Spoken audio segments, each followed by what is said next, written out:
Hey friends, welcome to another episode in Season 3 of The Adrian Tan Show. This is my podcast where I speak with folks that are having a great impact on what we call the future of work. But beyond just the enablers and vendors who are transforming this space, I will also be including intimate conversations with people who are navigating their own future of work.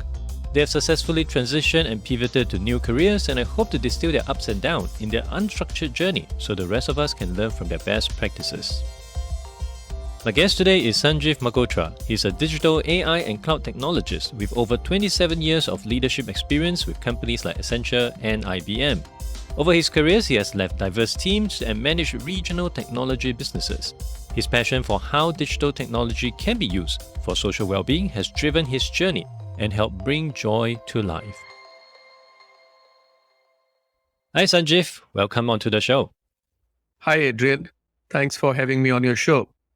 Today we'll be talking about mental well-being. Now, before we jump into the company that you have founded, Joye, and also the kind of things that you are doing right now, on a personal basis, 0 to 10, 10 being the most ideal mental state, where are you right now on a personal basis? I am on 8, and it's amazing that you asked me this question, and I'm sure we'll get to talk a bit more about it. One of the things which we are doing is creating a weighing scale of mental well-being, and we call it the Joye level, and it's exactly on a scale of 10. That is awesome. And I want to stress to the audience, this is not scripted, it's entirely coincidental, but it's interesting for us to come across this common topic. But of course, the mental well-being is really something of a huge concern right now to a lot of people out there, because companies as well as individuals has realized it does have a significant impact on productivity. And it's also much more critical as Gen Z, millennials, they are actually much more prone to stress and anxiety and are fast becoming the majority of the workplace. It's also not helped by the fact that COVID is really making things very tough for people. I personally see it from a perspective whereby in the workplace last time when it's before COVID, if anything bad happened, you can go to the pantry to talk about it. You can go to happy hour after work to bitch about it. And then next day is back to normal. What is the current state of mental well-being? What are some of the trends, the mega trends that you've been seeing? I think on a mega trends, we all know by now from the social media and from the papers, we all understand that everybody is talking about mental health. And I think one of the silver linings of the pandemic, if there is any, is that it has made us recognize that how vulnerable we are. I think 3 years ago, we all thought we are on top of the world, we are in charge of everything. But I think the pandemic has made us realize that this is an expression of the state of mind. And it accentuates that managing ourselves during the highs and lows of life, be it over a long period of life or be it during the day, is very essential. And I think the word for that is mental health, mental well-being, which was a taboo word many years ago. But I guess today we all talk about mental health as we talk about physical health. So I think that's a big change, and surely a very positive change, which we as a society have. And more so from an enterprise point of view. I think within enterprises, this was a much bigger taboo because it relates to your performance, your pay, your perception of whether you're strong enough to work in a corporate environment or not, etc. So these were very, very strong correlations to mental health. I think all those have weakened because the fact of the matter is that all of us need to take care of our mental health. And we do have mental health, say, issues or challenges. All of us have it, some at a different scale if it is left unattended. Others, most of us on a day-to-day basis, the anger, the poor decision-making in between stresses of the day-to-day work life and many other things. All those are, symptoms of early mental health topics which need to be prevented at the right time. And as you rightly pointed out, it has productivity, a very strong productivity correlation. And enterprises are realizing that they are putting their money where their mouth is. They are starting to invest in this. This is a second fundamental big mega change. I think these are the two big changes. Before we deep dive into this area, maybe I can take a step back to understand more about your personal encounter when it comes to mental well-being. Prior to the creation of Joye, you have been with companies like Accenture, IBM for over 27 years. And looking at the roles that you were in, I would imagine they must be extremely stressful and took out a lot of your time. But how did this whole encounter or interaction or interest in mental well-being come about, and how did that lead you to the creation of Joye? It's a great question. In my personal journey over the years, and then being a business leader, being a parent, so I have got a 360 view of all those things we go through, which go through our mind, the stresses, the anxieties, the ambitions, the failures, the successes, the loves, the hatreds, and all those kind of emotions and situations. And I have been fortunate that I have had great mentors. I have had some very fundamental philosophies, which my value system and my parents imbibed in me in terms of positive psychology, optimism, and many of those fundamental things, which have carried me through pretty well so far. As a business leader, I have seen similar challenges as as an individual in my earlier career, encountered. And when you coach people, when you talk to people, when I have been talking to my daughter, during her growing years, I realized that this is a need, a latent need in all of us. And there is so little which is available to address this. There are tons of books written, the internet is full of content. But the fundamental issue is that there is no digital mechanism of delivering this to the right person in the right place at the right time. And there is so much of innovation which has happened in the digital world. And I personally, having worked with companies like Accenture, IBM, building complex and valuable solutions for large enterprises, I've always thought that, this piece also needs to be done better and can be done better, because I saw all the possibilities. I understand technology pretty well. So that was the kind of the supply demand or the opportunity and the possibilities equation, which I think is the seed of entrepreneurship, which kind of set its seed many years ago. And then I took the plunge once there was better clarity in my mind. So January of 2020, I committed full time to this. And it sounds rosy, but I guess the first MVP we did in March, April, we realized that there is lots more work which needs to be done. And so we had our lows in the very beginning itself, because probably we were a bit more confident and we were following the trend. And then we took some help from fundamental philosophies and design thinking methodologies and put ourselves onto the drawing board once again. And then it took us a couple of more months to re-architect some of the experience parts of delivering the value proposition, which I talked about. Delivering the right care at the right time is the core value proposition, which I think is required to bring mental well-being to everyone every day. And by end of 2020, the platform which we formally announced in the market is pretty close to delivering the vision of right care, right place. And you started in January 2020, just perhaps 4 weeks before COVID-19 hit our shore as well as the rest of the world. And during that time, I would imagine mental well-being or mental wellness is still quite a taboo subject. When you talk about mental health, people still have certain negative association to it. Yep. Has that improved as we are right now? Has COVID or some other factors led to a better understanding as well as a better relation to what mental well-being is? It's a great question, Adrian. Compliments to you to pick up a soft point like that. When I started, and all the while that we were developing this, we didn't want to use the word mental health or mental well-being or many other things which we are very familiar with today, and we are very confident of using that. So we were very conscious. Our marketing thought process, our smartness, so to say, said that we don't want to relate it to mental well-being. We were working on the philosophy of motivation, happiness, productivity in the workplace, which continues to be fundamental to what we're doing. The terminology and the communication was all around softer things. And part of our learning post-pandemic was that I think the market is ready to the essence of what we are trying to do or what we need to do as a society, as a business, as an enterprise. It's basically mental health, take care of our mental well-being. So we converted many of those softer marketing words like motivation and stuff to something which we believe is what the world needs in this third year of the pandemic, which we are now calling as mental fitness. I think learning from the evolution of physical fitness and how the physical fitness has benefited us as individuals, as society, in terms of health, in terms of productivity, in terms of feeling good, looking good, all those nice things, prevention of diseases, and all those nice things.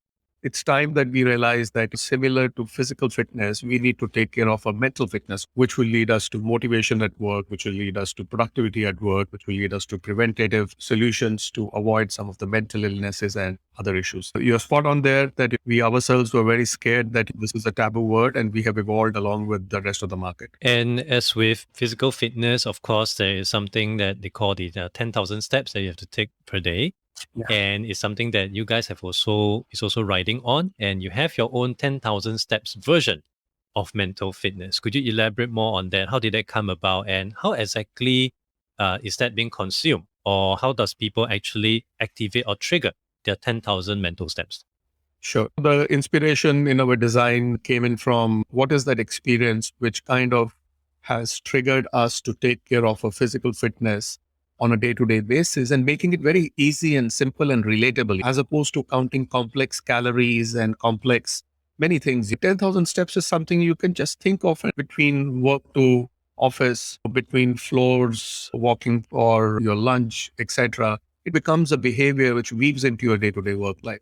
And that's the vision we want to achieve for mental fitness. And how we have learned from this and the experience which we have created for Joye, which is the mental fitness experience, is basically that we call it 1, 2, 3. You need to take a moment every day at different parts of the day to reflect on what's your state of mind. Because most of the times in our speed of things, we don't even realize that what's happening to us. What's our state of mind? Like you ask the question, what's my state of mind? Is it 8 or is it 2? And if it is 2, what is it that is bothering me? And if I realize what it's 2 and what's bothering me, many times the answer will probably already be there in my head, that this is what I need to do to correct it and bring it up to 5, 6, 7, 8. Or Joy will come and prompt you to tell you, hey, this is the right behavior based on your input and your reflection, which will help you to turn around your negative state of mind to a positive and a productive state of mind. So that's the little experience. You take a moment to reflect. Our AI understands what's the context of your mind, and based on that context, what is the right behavioral action and the response you should do, how you should behave. Once you do that, then we have a little gamification for you to say you've done your 10,000 steps equivalent today. Go back and get some work done. So it's as simple as that. And just to continue on that, so this is that engagement part of the solution. To be able to make this on a behavioral everyday basis, we have created Joy Level is the equivalent, when you take the inspiration from physical fitness, what's your unit of physical fitness? Are you physically fit or not? Other than looking at the mirror, you would probably stand on the weighing machine a few times a week. And that will tell you whether you're physically fit or not. It's the simplest way for you to assess your fitness. So we have created the weighing scale of mental well-being or mental fitness, which we are calling as the Joy. In this experience of 1 to 3, which I just told you, based on your state of mind, we have calibrated a scale, and it'll give you a score of well-being. It's a personal benchmark. We don't need to compare this with the rest of the world, the rest of the people, because this is how your personal benchmark. And it's a day-to-day progression on this, how you are tracking your personal well-being of that. So that combination is the mental fitness which we have brought to the market. And we just like another example, there is the 10,000 steps. One of the reasons why 10,000 steps is weaved into our day-to-day life is because it's available in and around you. It's there in your watch, it's there in your phone, it's there in many other devices around you. So similar to that, we realized that to bring this mental fitness habit of joy to everyone every day, we need to be present where the employees and the workforce spends most of the time. And as you can guess, there is no better platform than Microsoft Teams to weave Joy's mental fitness habit in Microsoft Teams. And we are very fortunate. January of 2021, we pitched this to Microsoft. And the first meeting itself, we got all the support which we needed. And we spent most of the last year, 2021, working with Microsoft Labs to weave Joy with the work patterns within the Microsoft Teams to bring this experience in front of you at the time when we sense that there is a high probability of emotional flux in a user's work life based on your patterns in emails, chats, etc., calendars, etc. And while doing this, we don't go into the private space. We just look at the patterns. We don't read the sensitive data, so it's highly private. So making this combination, we bring in joy to you at the right time, and then you go inside, we provide you the right care very contextually in an engaging and a habit-forming way, and helping you measure your joy level on a day-to-day basis as part of the whole. As a marketer, I really like 10,000 mental steps because that's something I can relate to. Now, having said that, when I look at my physical 10,000 steps, especially on a regular day, at most I achieve about 7,000 plus. And if I'm working from home that day, from my bed to the dining table, probably less than 30 steps. So 10,000 steps, physical steps, sounds very exhausting. Would it also be equally exhausting when it comes to mental steps? Interesting question. It's an analogy of the concept of 10,000 steps. We don't want people to take 10,000 mental steps. So, that little exercise of reflecting and checking your mental joy level, and based on that, the suggestions we give and you acting on some of those suggestions is the equivalent of all the 10,000 steps. So it's as simple as that. Can you give us some examples of the recommendation or nudges or instructions that Joy would possibly be giving out to the users? Sure.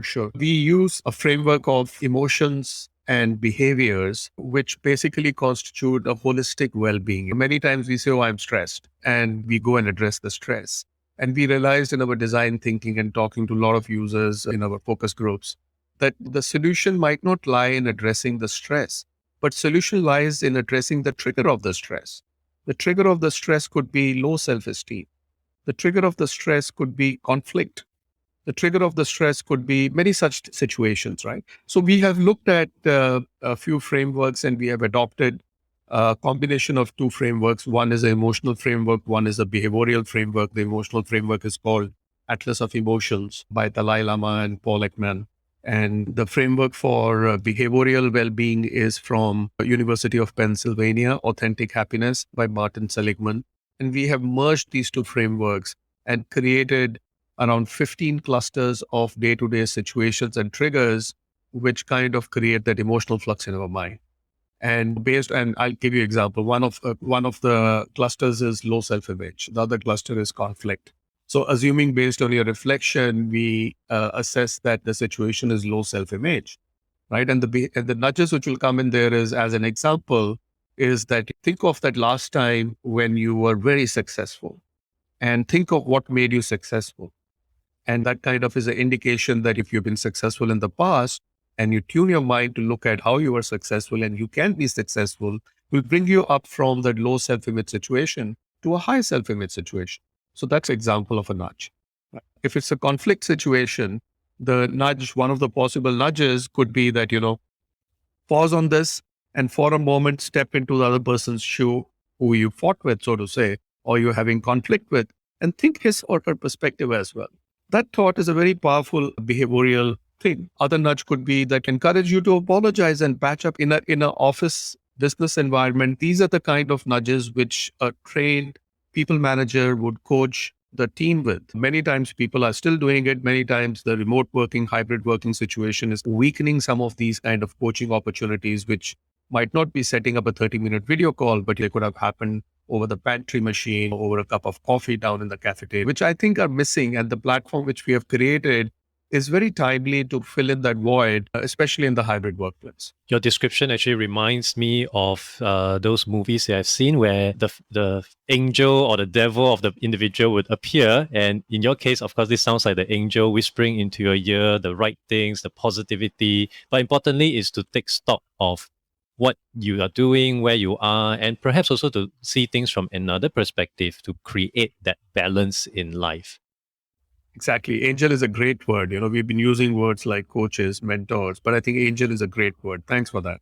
Yeah, maybe you should consider that. I'll take my 10%.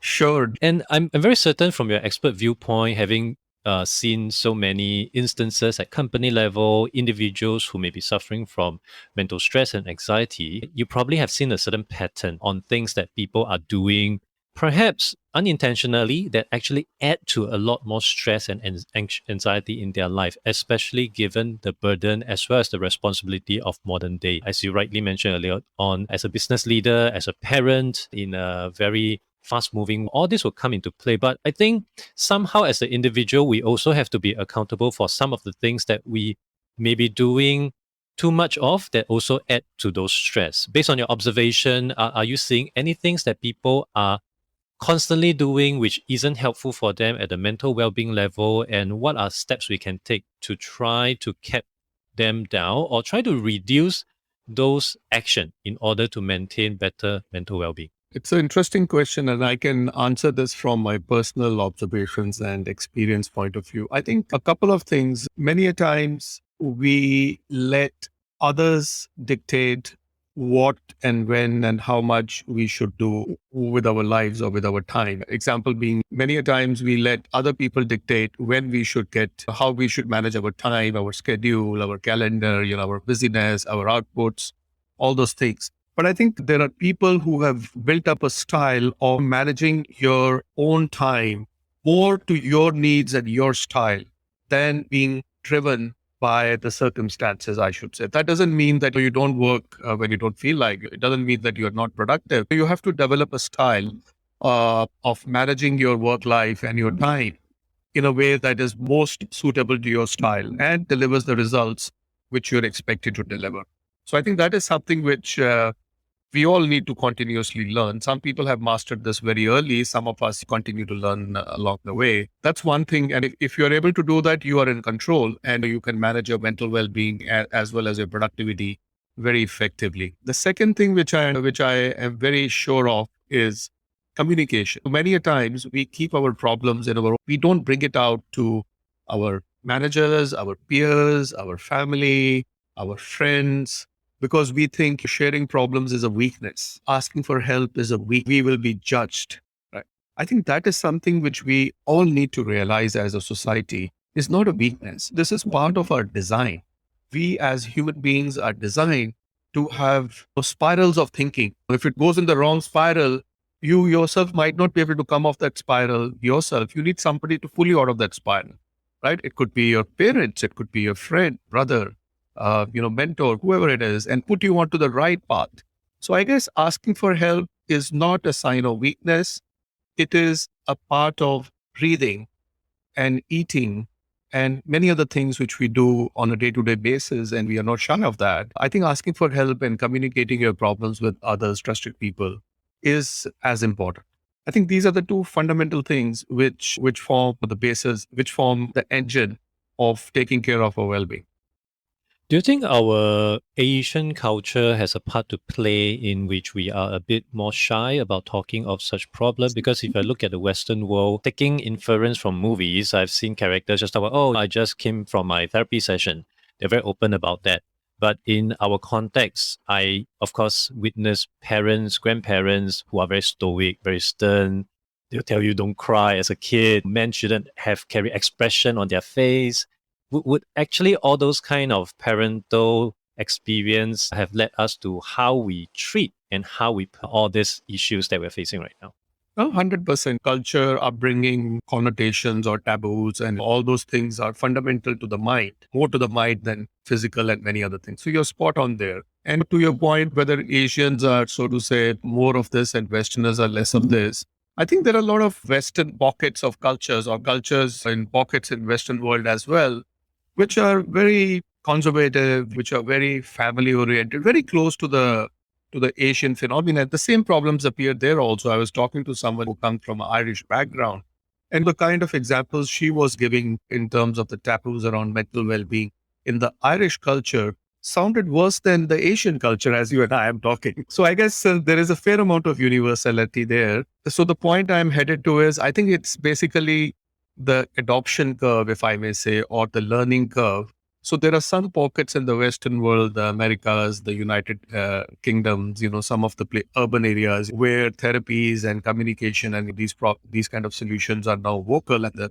stigma is going away from it. So I guess they are probably a couple of years, if I may say, ahead of a phenomena which will happen in Asia also. If we already see this in Singapore, there are so many therapy solutions. There are so many therapists. LinkedIn is full of people talking about their problems or helping other people. So I guess it's a learning curve which has a little lag in certain pockets in the West versus in Asia, but it's coming here as well. And on behalf of all the 250 million users of Microsoft Teams globally, I thank you on their behalf for helping them better manage their mental wealth through Microsoft Teams. However, for many others that may not be on Microsoft Teams or are using some other instant messaging apps, or maybe just looking at using email communication as their catch-all communication, how would they be able to assess the benefits of a platform? I think as of now, we have a lot to do and achieve with current partnership with Microsoft. So I would encourage, first of all, the people on Microsoft Teams, the enterprises, to take the steps of bringing mental fitness through Microsoft Teams to their employees. That itself is a big task ahead of us for coming months. And as we progress, there are two paths for the rest of the world to use this. One is they should start using Microsoft Teams if they're not using it. And the other alternative is we will learn more as we go and see how we can serve rest of the market as well. Awesome. Thank you so much. And before we end this conversation, where can people find out more about Joye? Our website is joye.ai, www.joye.ai. There is pretty decent information which we have put online. So we'll encourage you to go do that. We have also made the experience of Joye Live available with the Gmail access for 30 days for people who have not subscribed through Teams or cannot use Teams as yet. You can just go in through the website, click on the live button, sign in with Gmail. It won't give you the timely notifications. It won't have many of the features which are available through Microsoft Teams. So you can go in and check your Joye level every other day for the next 30 days at no charge. I'll try that right after our conversation today. Thank you so much for making time and to sharing with us all the benefits and the wonderful things that Joye is bringing to the world through Microsoft Teams in trying to help people integrate mental well-being behavior into their frantic digital lifestyle. Once again, Sanjeev, thank you for coming onto the show. Thank you, Adrian. It was wonderful talking to you, and let's make 2022 the year of mental fitness. Thank you for listening to the podcast. You can refer to the show notes for links to more information about our guests and their businesses. If you enjoyed this podcast, it would be helpful to give a review on iTunes or follow me on Spotify. If you're using Overcast, please hit the star button under the episode. That will help get this episode and podcast out to more people who may find it useful. I'll see you in the next episode of The Adrian Han Show.